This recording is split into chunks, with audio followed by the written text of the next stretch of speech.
Namasté à toutes les âmes spirituelles qui nous écoutent en ce moment et qui nous écouteront. Après ce moment, je vous dis que les bénédictions soient. Bienvenue donc sur notre chaîne, la chaîne Aksharab International TV, notre chaîne d'échange et de partage d'expériences spirituelles. Et aujourd'hui, 10 janvier 2023, la date de 10 janvier, lorsque vous êtes de l'Afrique ou lorsque vous êtes du Bénin, cette date nous rappelle la fête dite des religions traditionnelles, la fête dite des religions endogènes. Et lorsque on parle de religion endogène chez nous au Bénin et en Afrique de l'Ouest d'ailleurs, les Béninois sont réputés à, disons, avoir ce cliché, c'est naturellement le vaudou. De telle sorte que chez nous, au Bénin, ici, on parle de la fête du vaudou. Étant entendu que nous sommes dans un partage d'expériences spirituelles, il me plaît de nous entretenir sur le vaudou. Et le thème aussi provoquant que nous choisissons ce 10 janvier, c'est justement le vaudou, le Christ africain, ou le vaudou, le Christ de l'Afrique noire, si vous voulez. Et lorsque je dis le vaudou, le Christ africain,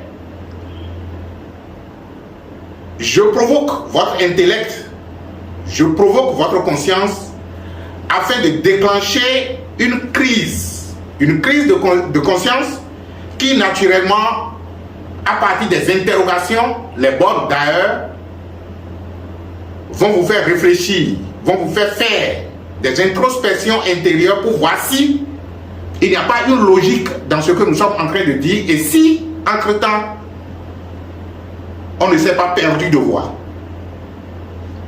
Vaudou, le Christ africain. C'est vrai que lorsque on parle du vaudou, les premières intentions que l'on a, ou les premières pensées qui nous viennent, c'est justement ces mortes de terre, arrosées d'huile et de farine rouge, je voudrais dire de farine mélangée à de l'huile rouge, si vous voulez. C'est justement ce toléba au pénis rigide, exposé à l'entrée d'un couvent ou à l'entrée d'un village. C'est justement ces amulettes, c'est justement ces bois, c'est justement ces arbres, ces montagnes que régulièrement on arrose de libations, qu'on arrose de quelques éléments pour pouvoir donc nourrir certaines entités. De telle sorte que notre esprit ne va pas loin et ne va pas au-delà de ces formes fétichistes qu'on nous a dit que c'est ça le vaudou. Les uns l'ont adopté comme des vaudous protecteurs, d'autres les ont adoptés comme des vaudous fertilisants, des vaudous de création donc de la progéniture. Et là-dessus, je vais partager au cours donc de cette capsule une expérience avec vous, une expérience pas de la mienne, mais de mes ancêtres qu'on m'a raconté. Nous allons essayer donc de parcourir tout ça pour voir s'il n'y a pas une logique spirituelle derrière tout ce que l'on nous montre ou tout ce que l'on nous dit de ce que le vaudou est ou de ce que le vaudou n'est pas. Qu'est-ce qui s'est passé? L'Afrique,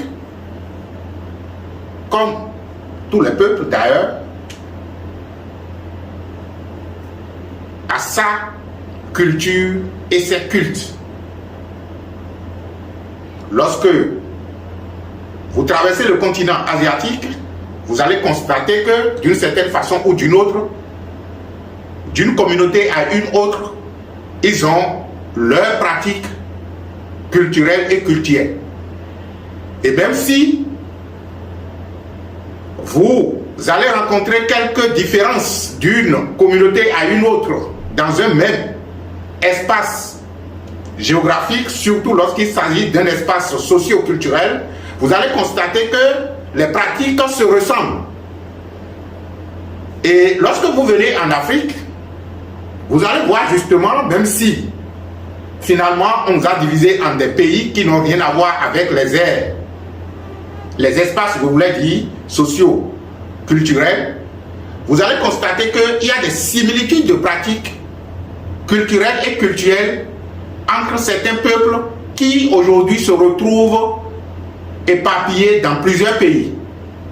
Ce qui veut dire que, à l'origine, c'est comme si ces aires géographiques ou ces aires socio-culturelles qui aujourd'hui se retrouvent donc du point de vue géographique dans des espaces politiques différents ont un fondement culturel et un fondement culturel.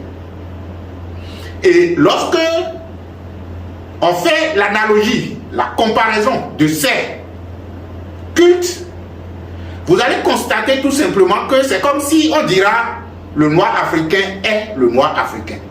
C'est-à-dire que ce soit au Bénin, au Togo aujourd'hui, au Ghana ou au Nigeria, ça, je parle seulement de l'Afrique de l'Ouest, que je maîtrise le mieux, vous allez constater que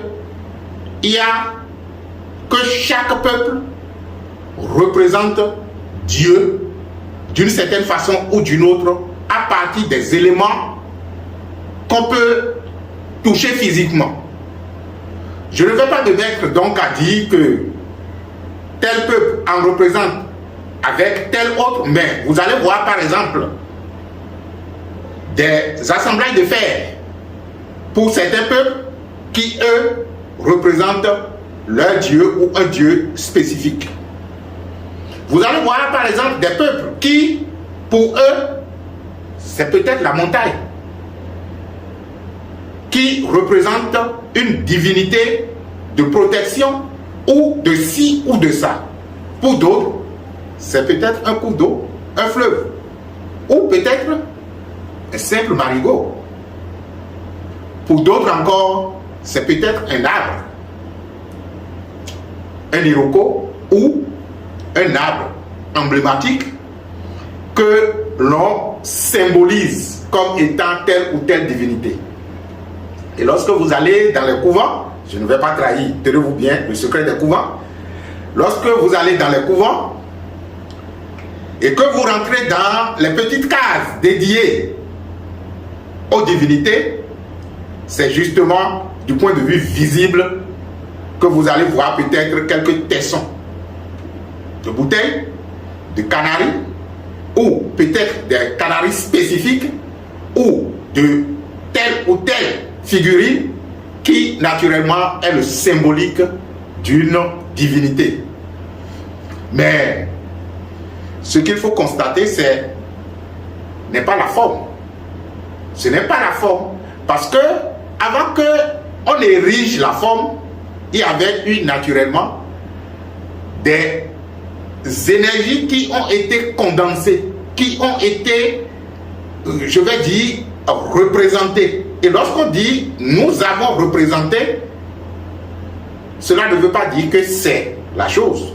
Nous ne sommes pas aussi idiots pour prendre un représentant comme la chose. Mais lorsque les colonisateurs sont venus en Afrique et qu'ils ont vu ces représentants de ce que nous, on appelait dans le temps, ou nos ancêtres appelaient dans le temps, notre divinité ou notre Dieu, ils ont dit qu'on n'avait pas le droit de représenter Dieu. Et là-dessus, peut-être, ils ont raison. Mais là où ils ont suffisamment tort, c'est qu'eux-mêmes, avant de venir nous voir, ils avaient déjà représenté leur Dieu. Ils avaient tellement déjà représenté leur Dieu que ils nous ont eu de la façon dont on se comportait. C'est pourquoi justement l'Afrique nous n'étions pas les seuls continents à être colonisés. Quand la vague expansionniste des colonisateurs, des Européens avait commencé, ce n'était pas seulement le continent africain qui était visé, c'était tous les autres continents, sauf d'où ils venaient, l'Europe. Donc, ils étaient allés en Amérique, ils sont venus en Afrique, ils étaient allés en Asie. Mais qu'est-ce qui fait que en Afrique, nous avons très tôt oublié notre origine pour essayer, je vais dire essayer parce que jusqu'à présent, on ne l'a jamais véritablement adopté, pour essayer d'adopter l'origine de ceux qui se disaient dans le temps être notre maître ou nos maîtres, et ceux qui se disaient dans le temps être nos bienfaiteurs.